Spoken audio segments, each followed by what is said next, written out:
it away. Not a doubt, nor a fear, nor a sight, nor a tear can abide while we trust and obey. Trust and obey, for there's no other way to be happy in Jesus but to trust and obey.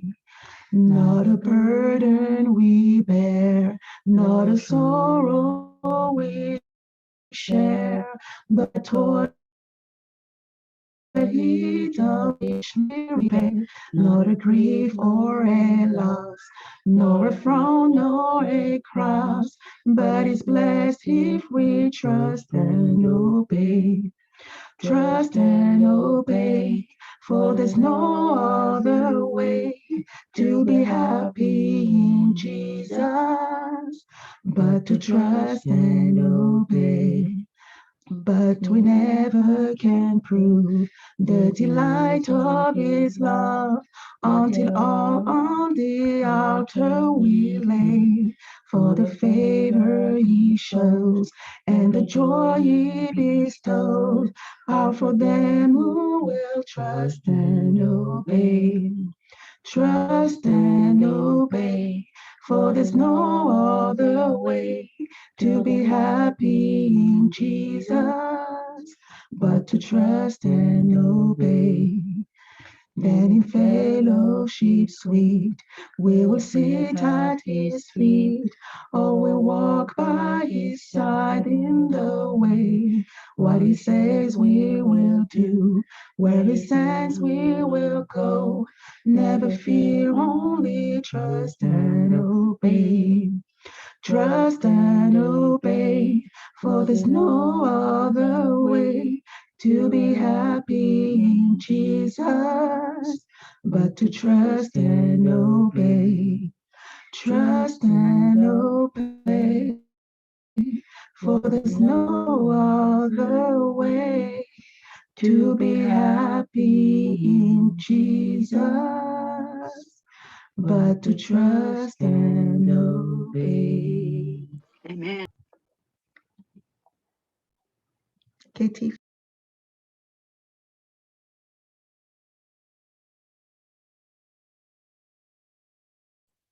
Okay. Okay, thank you so much, Katya and Eric, for that lovely special music. Right now, we will begin by having a silent word of prayer. So if you can.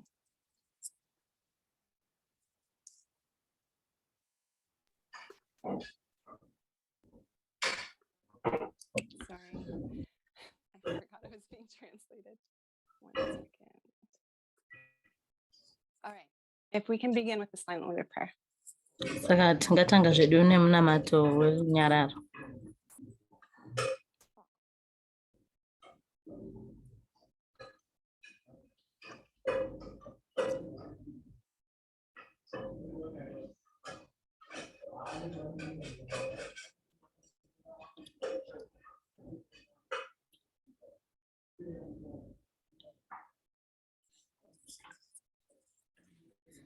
Amen.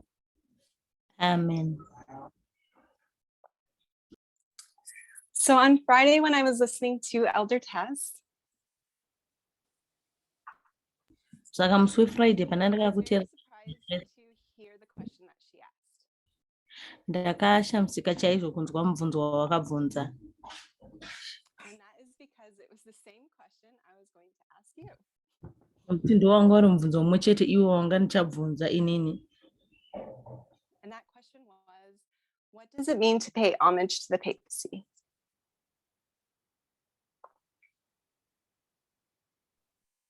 So I don't know how many of you went back and looked at that study. Ndizoti vangani venyu vakadzokera vakanotarisa zvikare chidzidzo ichocho. But we know that repetition deepens the impression. Tinoziva kuti kuramba uchidzokorera chinhu zvinoita kuti And so we're going to start off this study by answering that question. Saka tichatanga chidzidzo chino nekupindura mubvunzo iwoyo. So what does it look like to pay homage to the papacy? Saka zvinomboreveiko kuti kupa rukudzo kuchikara kupapasi. Before answering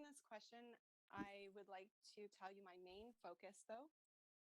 Saka ndisati ndapindura mubvunzo ndoda kuti ndikuudzei zita rangu, which will be looking at the history of the nativists in the 1800s. saka nokuti change tichitarisa nhoroondo yekuma-1800s. By now, I'm sure we've all read the document written by Jared Goldstein. Ndinovimba kuti tese takaverenga chinyorwa chakanyorwa naJed Goldstein On how the Constitution became Christian. chine musoro wokuti ko bumbiro remutemo rakava seiko rechiKristu. I'm not sure about everyone else. Handiziva hangu vamwe vese. But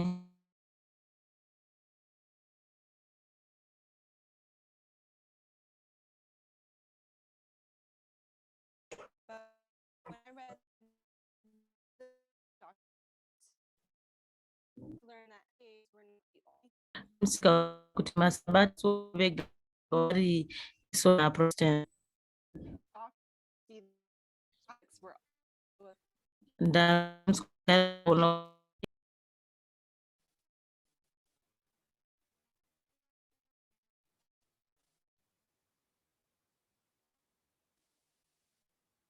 So reviewing the history, we're going to see a horrific event, the perceived threat of a group of people. So hopefully by the end of my presentations, you'll see clearly that indeed Protestants felt threatened by the Catholics.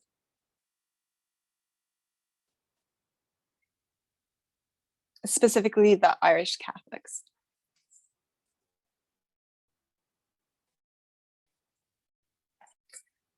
So there's a quote that we find in volume 5 of the Testimonies.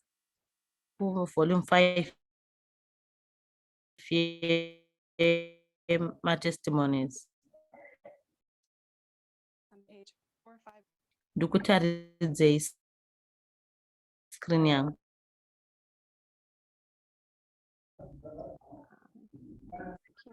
One second. So, okay.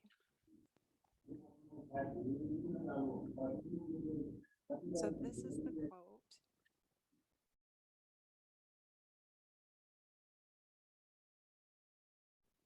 A second.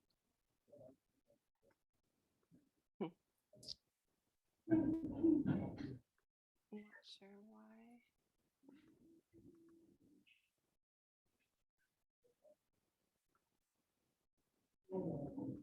Maybe I can't share the quote with you. So we'll just okay, maybe no. Okay. If it doesn't work, that's okay. I just know for myself that I'm a visual learner. Tiri kudzidzira kuita I zvinhu. like to read, not just listen.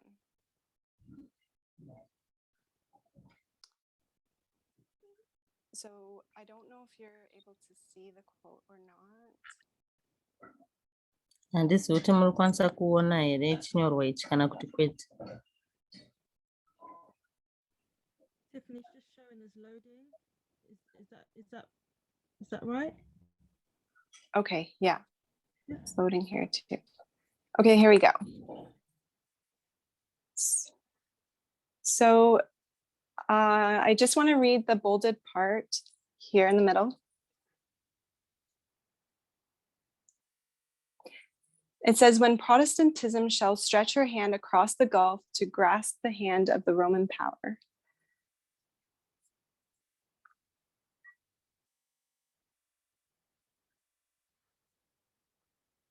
And then down below it says, our country shall repudiate every principle of its constitution as a Protestant and Republican government.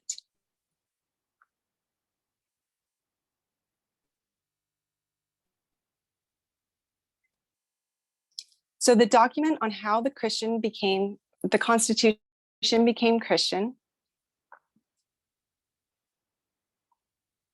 It showed us that it doesn't look like what we might have thought it would look like.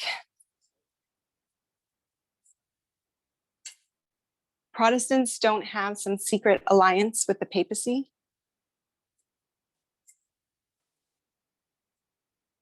You know how we have all these different conspiracies where there's secret symbols and handshakes and all of these different things.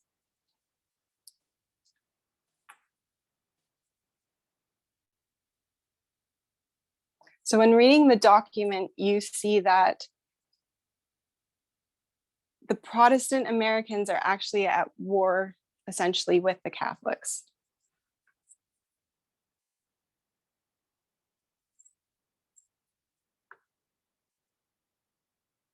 Okay, so we're going to look first at, again, what I said before, that what it looks like for Protestant America to pay homage to the papacy.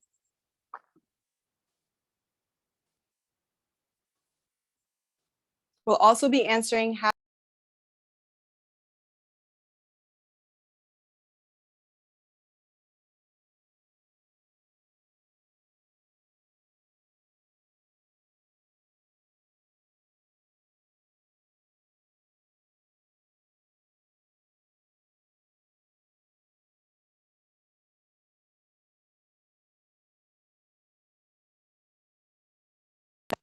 sorry, can you hear me now?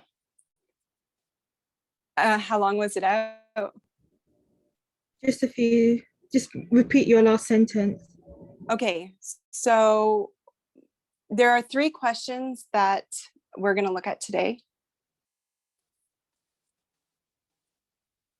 The first one is, what would it look like for Protestant America to pay homage to the papacy?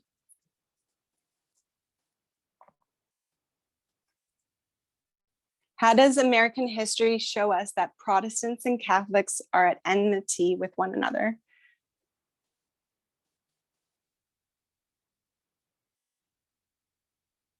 And who are the nativists and how do they fit into this picture? And by answering these questions, I believe that God's people won't be taken off guard.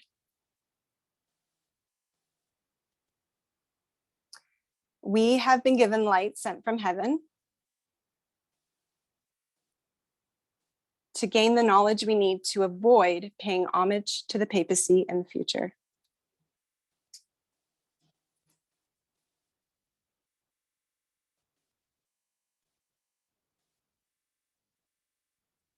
So as we know, history is our safeguard.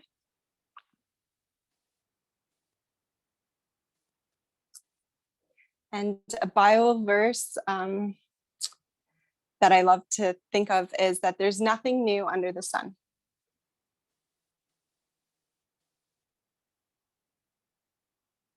So we will begin by answering the first question. What does it mean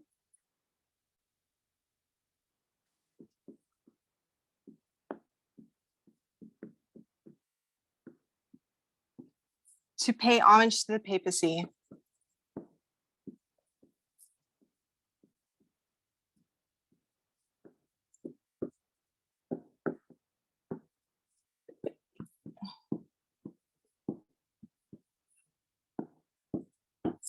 Okay, so we're going to look at a quote from Great Controversy. And you'll find it on page 442.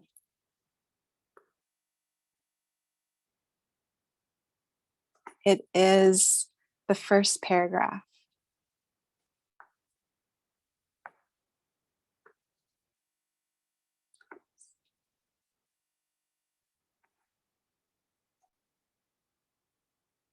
Is this the right one? Yes. Okay, so I'll begin to read. The lamb-like horns and the dragon voice of the symbol point to a striking contradiction between the professions and the practice of the nation thus represented.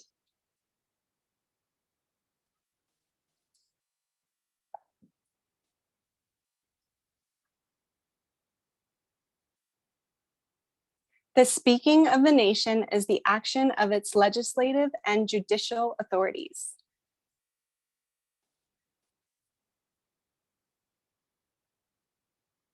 By such action, it will give the lie to those liberal and peaceful principles which it has put forth as the foundation of its policy.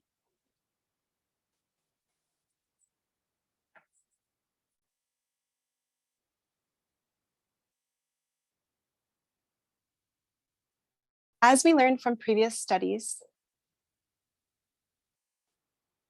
Apo tiri What the kudzidza U.S. proclaims and what it does is completely different.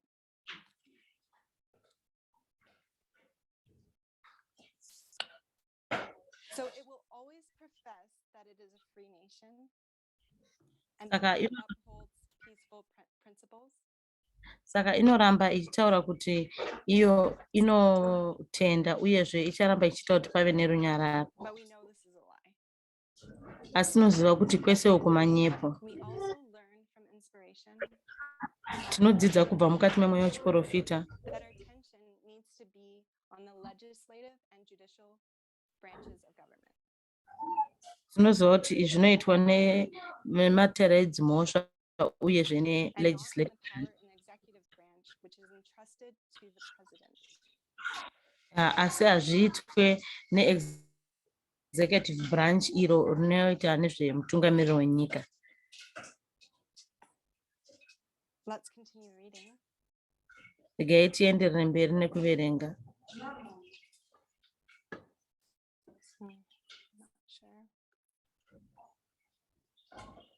1 second.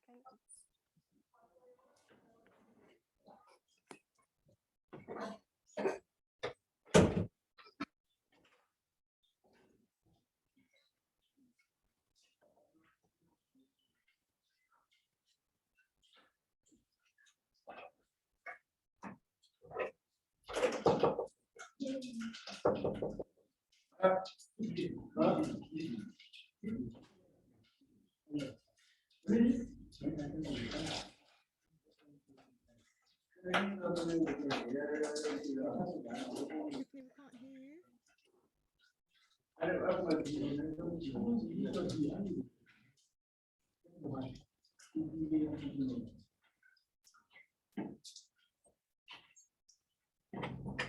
Sorry, can you hear me? Yeah, Yeah. yeah, I can hear you now. Oh, sorry. Okay. We'll start reading.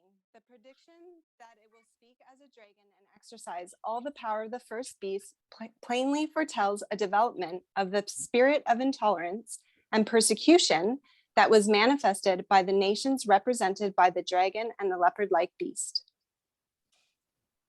Saka icho muono wokuti chichataura sechikara chotaura zvekare nesimba rechikara chekutanga zvinotaridza pachena kuti chichange chine mweya uyo wekusatolareta uyezve nemweya wekushungurudza uyo waitaridza nations Which dwell therein to worship the first beast indicates that the authority of this nation is to be exercised in enforcing some observance which shall be an act of homage to the papacy.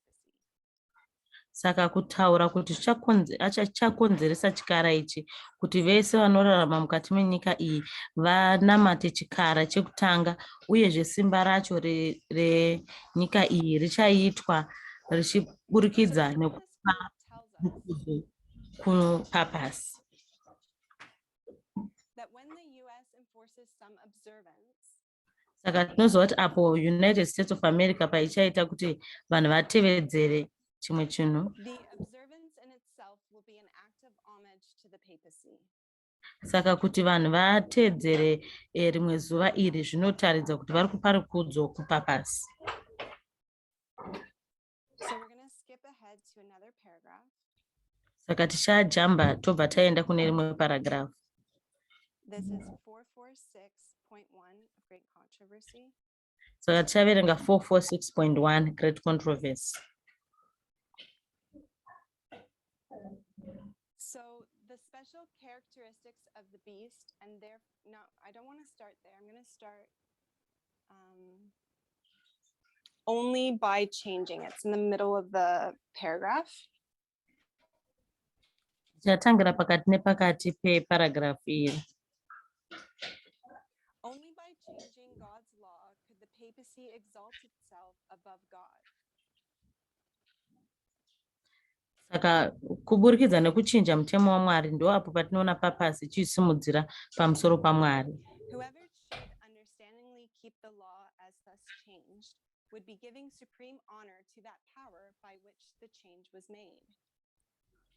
Saka umwe nomwe achanzwisisa nekuchengeta mutemo uyu unenge washandurwa uyu anenge achipa rukudzo rwake kune iwo nyika inenge yachinja mutemo uyu. Such an act of obedience to papal laws would be a mark of allegiance to the Pope in the place of God. Saka kuita ikoko kunenge kuri kutaridza kuteerera papasi, mutemo wepapasi uye kudarika panzvimbo yaMwari. Saka kana muri kuona panapa, The act of obedience to papal laws saka kuteedzera mutemo chaizvo wechipapasi would be a mark of allegiance to the papacy. zvinenge zvichitaridza kuti iwo unenge uchitoteerera papasi. So what does it mean to pay homage to the papacy? Saka zvinomboreveiko kuti munhu ari kupa rukudzo kupapasi? Hopefully we can answer this question now. Ndinovimba kuti tinokwanisa kupindura mubvunzo iwoyu pari zvino. If the papacy has changed the law of God, Saka kana papasi ichinge yachinja mutemo waMwari and you start to observe that law that they changed, vobva vatanga kuti mutemo uyo wavashandura by uchengetwe, observing that law, you will be honoring the power that changed the law. saka kana iwo uchiteedzera mutemo uyu unenge uchipa rukudzo kune simba iro rachinja mutemo iwo. Therefore, you will be paying homage to the papacy when you observe their law. Saka kana iwo uchiteedzera mutemo wavo unenge uchipa rukudzo kupapasi. Okay, so we answered the first question. Saka tapindura mubvunzo wokutanga. And we're now going to review briefly the document by Jared Goldstein. Saka tichadzokera kuti tinonyatsotarisa mbichana chinyorwa chaJerry Goldstein On how the Constitution became Christian. nemusoro kuti ko bumbiro remutemo rakazova seiko rechiKristu. Okay, there are three histories discussed in this document. Pane nhoroondo nhatu dzakataurwa mukati mechinyorwa ichochi.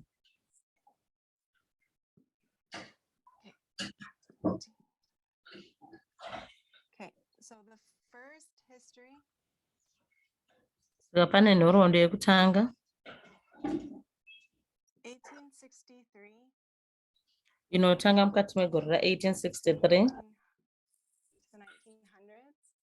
yobva yasvika kuma1900s.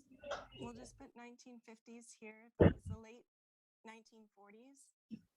Tozoisa hedu 1950s asi tinoziva kuti makore ari kuma1940s.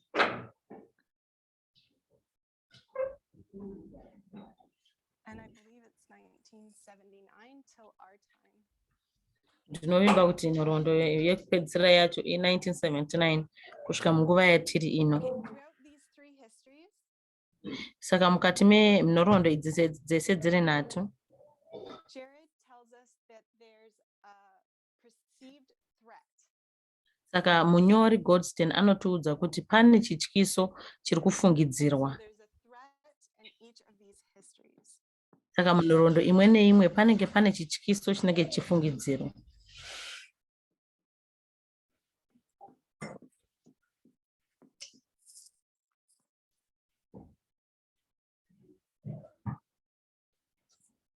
So this is Protestant America. Saka iyi maAmerika vechiProtestant. Movements within Protestant America. Tobva taonawo zvekare mamwe mapoka ari mukati meProtestant America. So, okay, we're going to read the introduction on page 263. Saka tichaverenga nhankanyaya yechinyorwa ichi kubva papeji 263. Tells us the reason why these evidence within Protestantism? And chinotiudza kuti chikonzero ngei aya mapoka ari mukati mechiprotestant, Why they started in the first place? kuti sei vakambotanga mapoka iwayo kubva pakutanga.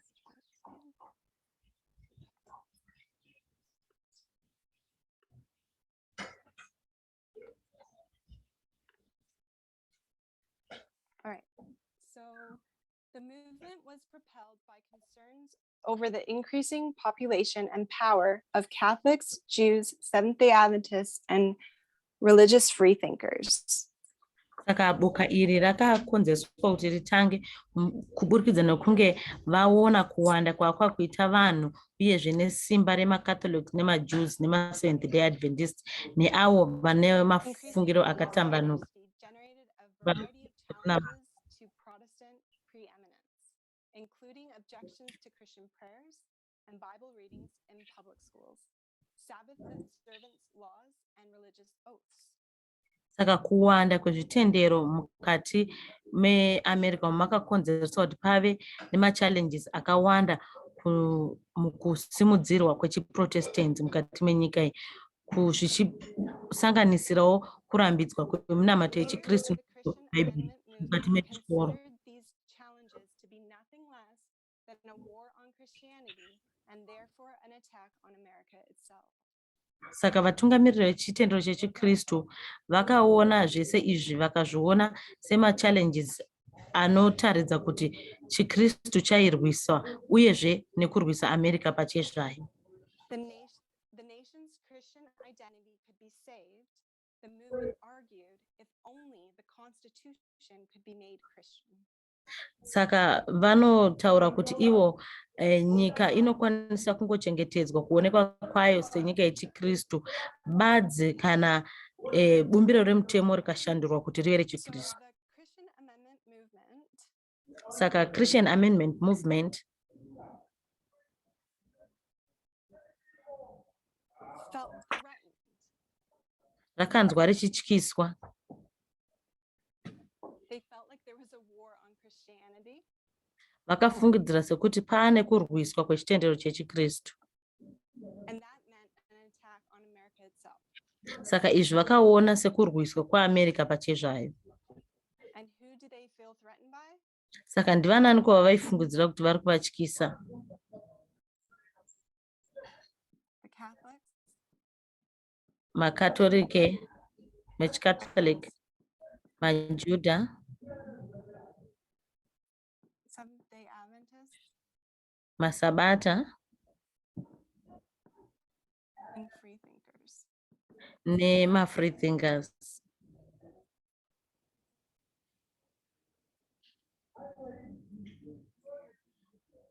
So this is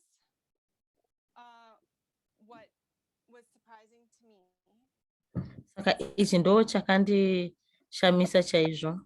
That Catholics were actually a threat to Protestants. Kuti kunyange nemacatholics vakanga vari chityiso kumaprotestants. So what is the relationship between Catholics or between the Papacy and Protestantism in this time period? Saka ukama hwanga huri pakati pemaprotestants nemacatholics ndehupiko panguva iyoyo? So enmity. Paive nekuvengana. Many Adventists would have a hard time with this concept. Ndinoziva kuti masabata mazhinji anogona kuita dambudziko nepfungwa iyoyi. This time period, Nokuti panguva iyoyi 88. tine nguva ya1888. And in 1888, what was happening? Saka mukati menguva ya1888 chii chainyatsoitika? The Protestants wanted to pass the Sunday law. Maprotestants vaida kuti vaise Sunday law. And so if you don't know or understand the history, Saka kana iwo usingazivi kana kunzwisisa nhoroondo iyi between the Protestants and the Catholics, pakati pemaprotestants nemacatholics, it might be easy for you to believe that they had some secret alliance. saka zvinogona kuva nyore pauri kuti ufungidzire kuti vane kamwe zvimwe zvinhu zvavaita muchiwande kuti vabatane macatholics nemaprotestants. But as we'll see, that is simply not the case. Saka semaonero atiri kuita tiri kuona kuti haisiyo nyaya yacho. We're going to look at another quote.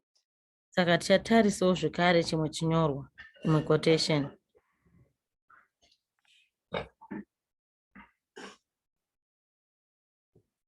This is not the one.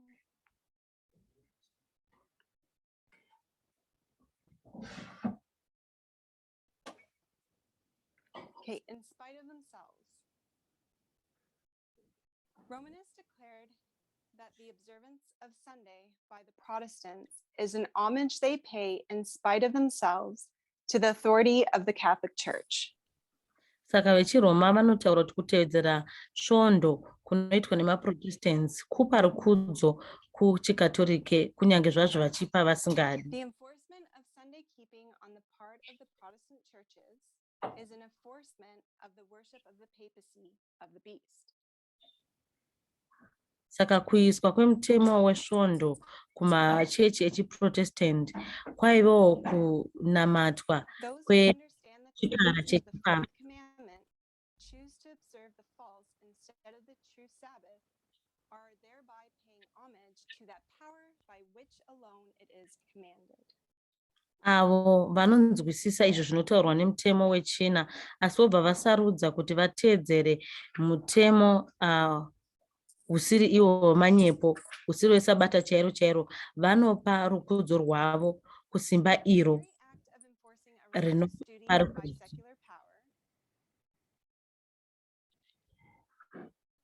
Asi mukusimbisa nhau dzekunamata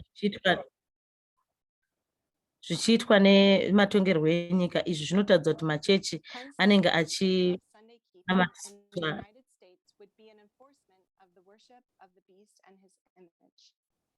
vanenge vachigadzira image yechikara uyezve kufosekedza kuti vanhu vanogara muUnited States vaite mutemo uyu zvinotaridza kuti vari kunamata mufananidzo.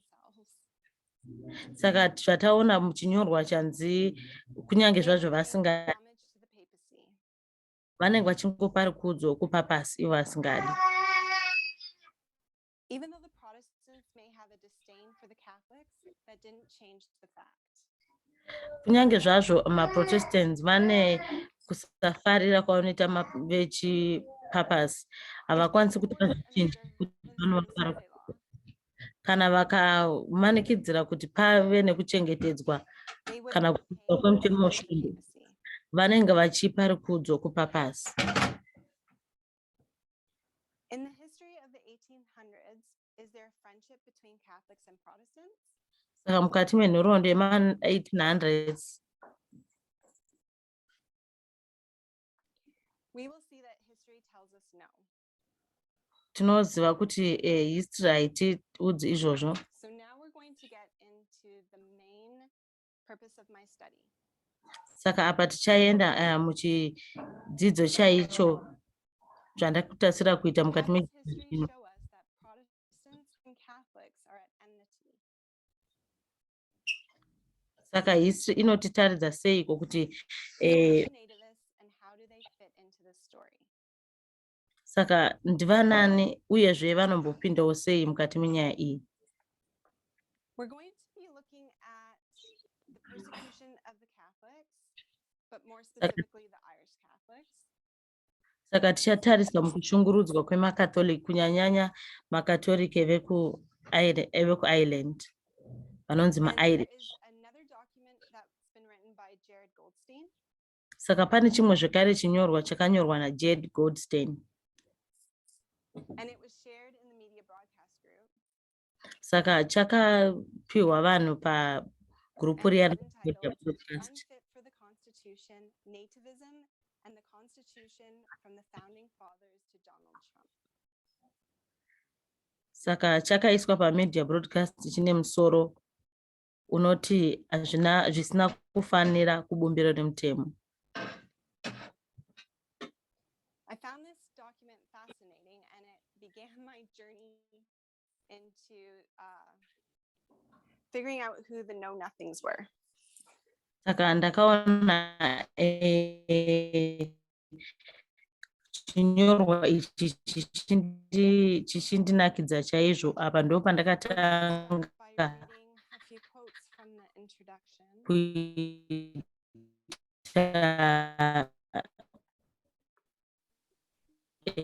rwendo rwangu rwokugadzira chidzidzo ichochi. Saka tichatanga kuverenga tichiona kubva pano kota The nativist idea. This article tells the story of an idea. saka chinyorwa ichi chinotitadza pamusoro peimwe pfungwa yevanhu vanonzi manete. Ugly idea and a discredited idea. Ipfungwa yakare uyezve idea yakare kare. It is a nativist idea, and the idea that the United States Constitution was made only for some people, while others should be excluded. Ipfungwa yakashata chaizvo uyezve pfungwa isingagamuchiriki inotaridza kuti United States bumbiro rayo remutemo rakagadzirwa vamwe vanhu uyezve ichibvisa vamwe vanhu. From entering the country out of suspicion that their race or religion make them likely to harbor hostility to the nation's constitutional principles. Saka rinobva raenderera mberi kuti vamwe vanhu vanofungidzirwa kuti vakaipa vanorambidzwa kuti vapinde mukati menyika vachionekwa panhau dzekunamata kuita zvakaipa kubumbiro remutemo raAmerica. Nativists believe that they were the true Native Americans. Saka vane pfungwa iyi yekuti ivo vega ndo vaive vanhu chaivo vemuAmerica. This was despite the fact that they were immigrants themselves. Vachitadza kuona kuti ivo pachezvavo vakanga vari vauyi mukati menyika iyi. So sometimes they would call themselves real Americans or 100% American or just plain old Americans. Saka ivo vaibva vazviti isusu tisi maAmericans chaivo chaivo vachizviti tisi ma100% Americans. In response to the waves of immigration in the mid-19th century, saka vachipindura mukuuya kwaita vanhu vazhinji mukati me19th century muAmerica. nativists created political parties and tried to limit the rights of immigration. Saka manativists vakagadzira mapoka avo ematongerwo enyika vakazama chaizvo kuti vasunge kodzero dzevanhu avo vaipinda mukati menyika.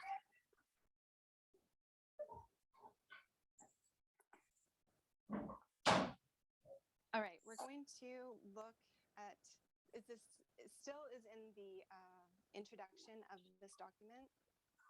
Saka patiringotarisa nhanga nyaya yechinyorwa ichi chaGoldstein. So we're going to read this paragraph as well. Tichaverenga zvekare paragraph iyoyi yakanzi conventional understanding. Express what has become the conventional understanding of American nationalism. Saka Roosevelt akataridza izvo zvaainzwisisa kuti izvi ndo zvinogamuchirwa nevanhu vese kuti ndokuva muAmerica. And what makes America America? Saka aitarisa izvo zvinobatanidza nyika uyezve neizvo zvinoita kuti America izikamwe kuti iAmerica. Is a shared devotion to a common creed of liberty, Anoti and democracy. Iye chinotadza kuti America iAmerica kuzvinhu zvinosheyiwa pakati pevanhu panhau dzekuenzana uyezve nedemocracy. Of independence and the Constitution. Izvo zvakanyorwa nekutsanangurwa mukati meDeclaration of Independence uyezve nebumbiro remutemo. Conventional understanding, the America Creed consists of a universal set of principles that can be embraced by anyone without regard to race, religion, or ancestry. Saka Roosevelt anoendera mberi kuti izvo zvimiso zvakaiswa mukati mebumbiro remutemo raAmerica zvinokwanisa kugamuchirwa nani zvake usingatarisi kuti uri werudzi rwupi kana kuti unonamata zvinotaurwa naRoosevelt. National identity has always meant devotion to the America Creed and has never been about race or ancestry. Saka Roosevelt anotaura kuti kuva munhu wemuAmerica hazvina kumbobvira zvaiita kuti iwe uri munhu wekupi kana kuti unobva kurudzi rwupi asi kungoteedzera. Saka sezvinotaridzwa nechinyorwa ichi, For most of American history, the dominant view that has guided American policies has been the nativist belief that only people who share the nation's dominant ethnicity and religion are capable of constitutional devotion, while others must be excluded because of the dangers they are suspected to pose to the nation's fundamental values. Sezvataridzwa nechinyorwa ichi kuti vazhinji vemuamerica chitarisa nhoroondo yavo vanoona sekunge zvese zvinoitwa muamerica zvinotaridzwa neziso reavo vanonzi manativist vanozviti ivo ndevekuamerica, vanoti vanhu chete vanokwanisa kunge vari veboka rakawanda muamerica kana chitendero chakawanda ndivo vega vanokwanisa kutariswa nebumbiro remutemo. Vamwe vese vanofanira kuburitswa kunze nekuti vanenge vachionekwa sekunge vachaunza zvityiso izvo zvinotendwa nevanhu veAmerica. Saka mufananidzo izvi unowanikwa kumakore ema1840s. Pachitarirwa pamusoro pema. Saka tine bato rematongerwo enyika remanativist. Vanobva varambidza kuti avo vanobva kuIreland vapinde mukati menyika. Vanobva vati izvi hazvibatani nezvinotaurwa nebumbiro remutemo. Saka tisati tapinda mune izvo zvisingazivikanwa ma-know nothings.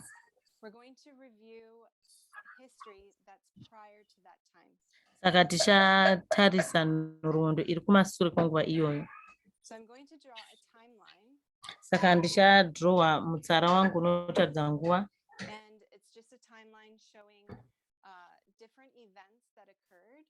Saka unongori mutsara unotaridza zvinhu zvakaitika panguva dzakasiyana siyana. And these events will show that Protestants did indeed feel threatened by the Catholics. Saka izvi zvinotataridza kuti maprotestants havana kumbonge vachinzwa kunyatsotyiswa kunyanya avo maprotestants macatholics ekuIreland. Saka kutarisira kwangu ndekekuti nhoroondo iyi ichatitaridza kuti hapana ushamwari kana ukama pakati pemaprotestant nemacatholic.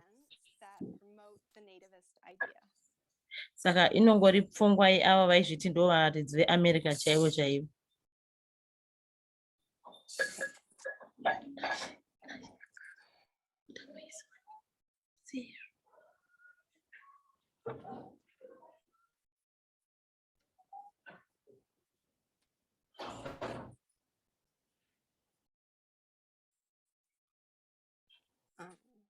I'm going to move that there. Okay, hopefully.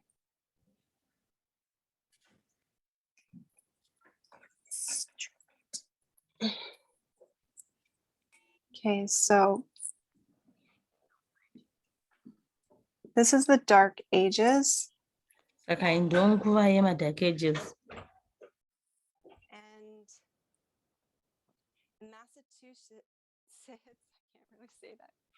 There was a law passed in 1700. Saka pane nhoroondo yema-1700s Massachusetts.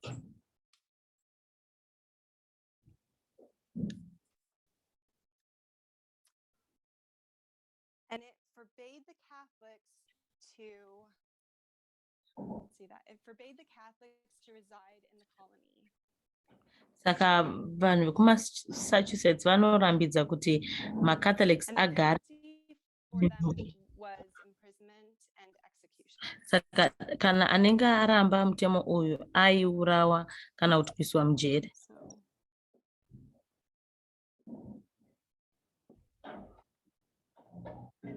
So we'll just say that they were banned, I guess.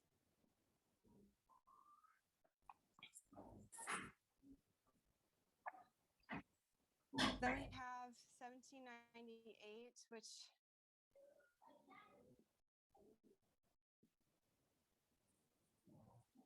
which the Dark Ages have ended. Saka tine gore ra1708 apo panopera nguva yema-Dark Ages. And in 1831, nemukati megore ra1831 you have St. Mary's Catholic Church saka tine St Mary's chechi yechikatolike burnt to the ground. So this church was in New York. saka sangano iri rakanga riri mukati meNew York. And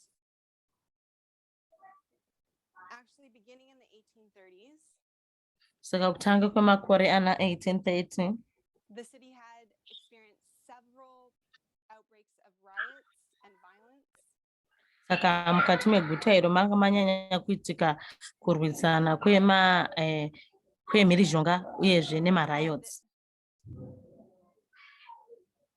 And this was led by nativists against the Catholics. Saka izvi boka iri rainyanya kutungamirirwa neavo vaizviti ndivo vari veAmerican nativists. Church was burned. Saka chechi iyi yeSt Mary's yakapiswa. They rebuilt it. And they actually set up a brick wall that protected it. Vakabva vagadzira chivakwa chematombo chaichichengetedza. There were frequent brawls and street riots between the Protestants and Catholics. Saka papa nekurwisana kwakanyanya mukati memastreets pakati pemaCatholic. Led them to form a self-defense group in 1836. Saka pakabva pagadzirwa boka iro rekudzivirira mukati megore ra1836. So this shows us how bad the situation was. Saka zvinongotiratidza kuti nguva iyi yanga yakaipa. Following years, zvichiteera izvi nativist mobs had advanced on St. Patrick's several times. Saka zvichiteera izvi manativist aigara achingoadvanza mumastreets panguva iyi. But were turned back after receiving reports that armed Irish defenders were behind the walls. Saka vakazodzokera mushure mekunge vanzwa kuti avo vari vanochengetedzawo vekuIrish vakanga vari kumashure kwemadhuri iwaya. So the Irish were behind the walls protecting the cathedral. Saka avo vekuIrish vaichengetedza vakanga vari kusure kwemachengetedza. Saka avo manativist pavakatraya kuti vanorwisa pavakangoona kuti pane vaichengetedza nzvimbo iyi vakabva vatiza. Another event is in 1834. Saka chimwezve chakaitika chakakosha gore ra1834.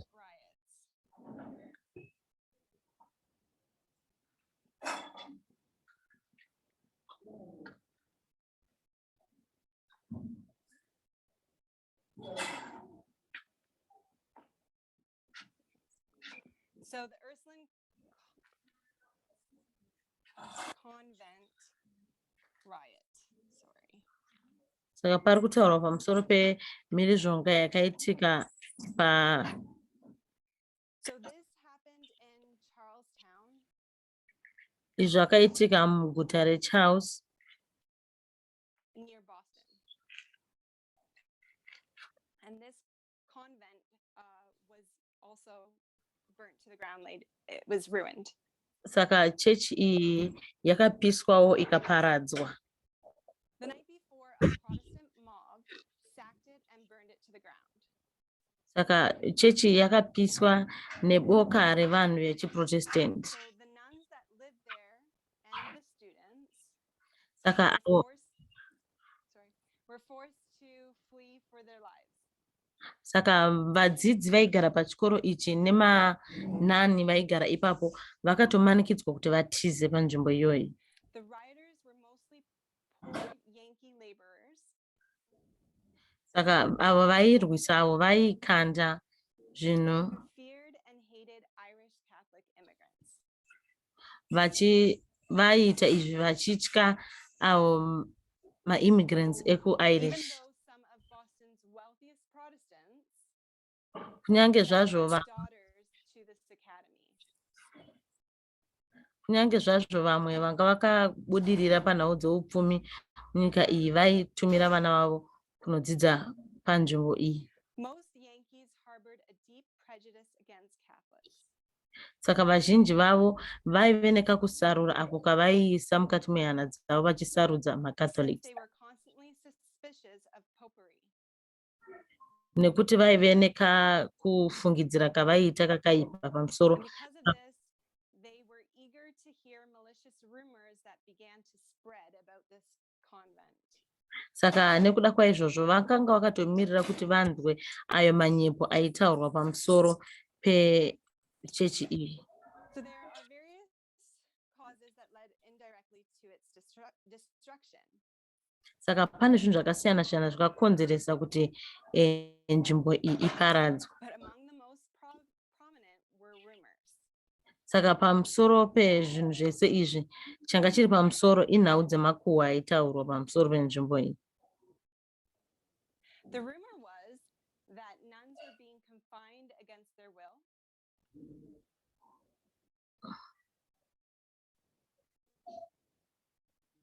So they actually had people that went to investigate this. Saka vaitori nevanhu vavo vaiita votoroenda vono. And they interviewed a sister there, Sister Mary. Saka vakasvika vakaona sister vainzi Mary vakavabvunzurudza. And she informed them that she was at liberty to leave the institution anytime she chose. Saka akabva avaudza kuti iye akanga ane sungunuko kuti asiye nzvimbo iyi kana institution iyi. Satisfied in their own minds. Saka vakabva vakagutsikana mukati mepfungwa dzavo. That the rumors were definitely erroneous and the reports were not true. Vakabva vaenda vachiti zvese zvatakaudzwa zvakanga zviri zvekunyepa uyezve makuhwa atakaudzwa anga akazara manyepo. But it was too late to notify the public of the results of the visit before the attack. Saka pasina nguva kuti vaende vanoudza vanhuwo pamusoro peizvo zvavakanga vawana ivo vasati vaenda nzvimbo iyi. They wanted to inform the public that everything's okay. Saka vaida kuti vazivise public vanhuwo kuti zvinhu zvese zvazvakanaka. Asi vakadyiwa nenguva. What I found fascinating when I was doing this study. Saka chandakaona chakandinakidza pandandiri kuita chidzidzo ichi. Is that a lot of the events. Ndechekuti zvinhu zvizhinji zvaiitika. How do I say this? They did. Some of them occurred because of lies. Saka zvinhu zvizhinji zvakaitika, zvimwe zvakaitika nekuda kwemanyepo. Or definitely lies or rumors definitely made the situation worse. Saka kunyepa nemakuhwa zvakaita kuti situation ipapo ibve yakaomesesa chaizvo. And we know for our time period. Saka tinoziva panguva ino yedu yatiri. Our test is equality. Test yedu iri pamusoro. In which stream of information we choose. Saka kuti nhau idzi dzekuenzana dzinouya nekupi nenzizi ipi yeinformation. So if the information we're receiving is a conspiracy theory. Saka kana information yatiri kuwana ari manyepo zvawo. We won't be on the right side of equality. Saka hatikwanisi kunge tiri kurutivi chairwo renhau dzekuenzana.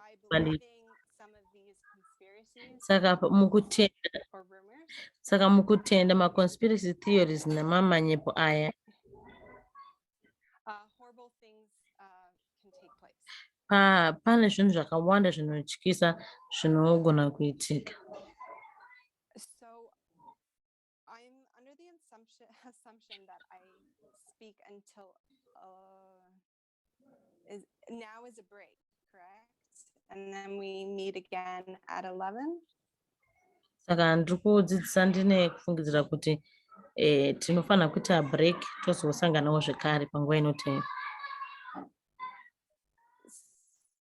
So I'm just gonna stop here and we'll pick up where we left off. Saka ndichamirira panapa tozosimudzira kubva patasiyira mukati menguva ino. So if we can just kneel in a word of prayer. Saka kana muchiita munokwanisa kupfugama neni mumunamati. God in heaven, Vari vari kudenga, I thank you so much for the opportunity to look into history. tinokutendai chaizvo nekuda kwemukana wamatipa kuti tarise mukati menhoroondo. Thank you for sending us light from heaven. Tinokutendai nekuti unzira chaedza kubva kudenga. That we can understand, by understanding the past, we can understand the future.